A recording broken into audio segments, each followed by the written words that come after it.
Bachelor of hotel management లో university first rank, second rank, third rank. Sun International, Visakhapatnam, Hyderabad. సాధారణంగా అన్న చెల్లెళ్ల మధ్య కోపతాపాలు, పగలు, ప్రతీకారాలు ఎక్కువ కాలం ఉండవని అంటూ ఉంటారు. వదిన కారణంగానో, ఆస్తిపాస్తుల కారణంగానో అన్న చెల్లెళ్ల మధ్య అభిప్రాయ భేదాలు తలెత్తినప్పటికీ ఏదో ఒక సందర్భంలో చెల్లెమ్మతో అన్నయ్య బాగున్నావా చెల్లెమ్మ అంటే సదరు చెల్లెలు మురిసిపోతుంది. అలాగే సదరు అన్నయ్యతో చెల్లెమ్మ మంచిగున్నావా అన్నయ్య అంటే సదరు అన్నయ్య కరిగిపోతాడు. ఇక అప్పటి నుంచి వారిద్దరూ అన్నా చెల్లెలి అనుబంధం జన్మజన్మల సంబంధం అని పాటలు పాడుకుంటూ తమ అనుబంధాన్ని కొనసాగిస్తారు. అయితే జగన్ షర్మిల విషయంలో మాత్రం పైన పేర్కొన్న కరిగిపోవడాలు, మురిసిపోవడాలు లాంటివేవి కనిపించడం లేదు. కేవలం ముదిరిపోవడాలు, మురిగిపోవడాలు మాత్రమే కనిపిస్తున్నాయి. ముఖ్యంగా చెల్లమ్మ అనడానికి జగన్ రెడీగా ఉన్నప్పటికీ వెళ్ళమ్మ అనే విధంగానే షర్మిల వ్యవహార శైలి కనిపిస్తోంది.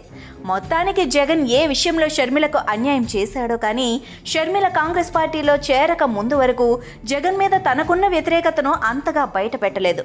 ఎప్పుడైతే ఆమె ఆంధ్రప్రదేశ్ కాంగ్రెస్ పార్టీ అధ్యక్షురాలుగా బాధ్యతలు స్వీకరించిందో అప్పటి నుంచి ఆమెలో ఉన్న చంద్రముఖి అపరిచిత్రాలు బయటకు వచ్చారు. జగన్ని ఎడాపెడా విమర్శించడం ప్రారంభించారు.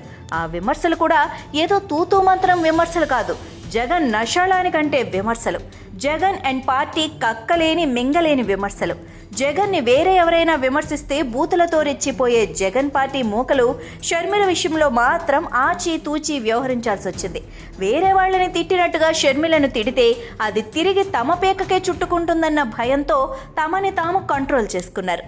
అప్పటి వరకు బాబాయ్ హత్య గురించి మర్చిపోయిన షర్మిల కాంగ్రెస్ పార్టీ అధ్యక్షురాలు కాగానే హూ కిల్డ్ బాబాయ్ అనే ప్రశ్నను ఒక బాణంలాగా తయారు చేసుకొని జగన్ మీద కుదిలారు. అలాగే మరో చెల్లెలు వివేక కుమార్తె సునీత కూడా షర్మిలకు తోడు రావడంతో ఇద్దరూ కలిసి జగన్ ఒక ఆట ఆడుకున్నారు.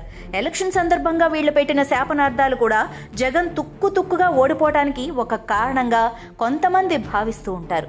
జగన్ని షర్మిల 100 రకాలుగా విమర్శిస్తుంటే తట్టుకోలేక జగన్ ఒకే ఒకసారి ఆమెను విమర్శించాడు. అది కూడా ఆమె కట్టుకున్న చీర రంగు గురించి మాట్లాడాడు. అంతే. ఆ పాయింట్ పట్టుకొని షర్మిల జగన్ని ఎడాపెడా వాయించేసింది. ఆ తర్వాత షర్మిల విషయంలో జగన్ కిక్కురుమంటే ఒట్టు. షర్మిల తన మదర్ సెంటిమెంట్ ప్రయోగించి తల్లి విజయమ్మను కూడా జగన్కి విజయవంతంగా దూరం చేసేసింది. జగన్ బారి నుంచి తప్పించుకొని అమెరికా వెళ్లిపోయిన విజయమ్మ అక్కడి నుంచి షర్మిలకు ఓటు వేయండి అంటూ ఏపీ ఓటర్లను రిక్వెస్ట్ చేశారు. అంటే జగన్కి ఓటు వేయొద్దని చెప్పకనే చెప్పారు. కన్న తల్లిని కూడా జగన్కి వ్యతిరేకం చేసేసిన పవర్ఫుల్ పగ షర్మిలది. అందరి కృషితో పాటు షర్మిల శాపనార్థాలు కూడా ఫలించి జగన్ ఎన్నికలలో తుక్కుగా ఓడిపోయాడు. అయినప్పటికీ అన్నయ్య మీద షర్మిలకు జాలి కలగలేదు. చచ్చిన పాముని ఇంకా చంపడం ఎందుకులే అన్న సానుభూతి కూడా కలగలేదు. జగన్ అధికారంలో ఉన్నప్పుడు అన్నయ్యని ఏ స్థాయిలో విమర్శించిందో అధికారం కోల్పోయిన తర్వాత కూడా విమర్శల డోసు ఎంత మాత్రం తగ్గలేదు.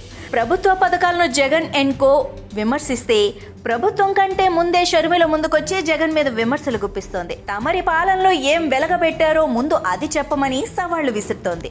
జగన్ ఓడిపోయిన తర్వాత దారిలోకి వచ్చి చెల్లెమ్మతో సయోధ్య కుదుర్చుకుందామని అనుకున్నా షర్మిల పడనివ్వలేదు. లేటెస్ట్ గా జగన్ ప్రతిపక్ష హోదా కావాలంటూ కోర్టుకు వెళ్తే షర్మిల వెటకారంగా ప్రతిస్పందన తెలిపింది. జగన్ ప్రతిపక్ష హోదా కావాలని హైకోర్టుకు వెళ్లాడని, కానీ ప్రతిపక్ష హోదా కావాలి అంటే అసెంబ్లీకి వెళ్ళాలి అంటూ హితో పలికింది. అసెంబ్లీకి వెళ్లకుండా ఢిల్లీలో సొంత పార్టీని నిలబెట్టుకునేందుకు ధర్నా చేస్తున్నాడు అని మండిపడింది. రాష్ట్రంలో ప్రజల సమస్యలను గాలి కొదిలేసి స్వలాభం కోసం ఢిల్లీలో ధర్నా చేస్తున్నాడని విమర్శించింది.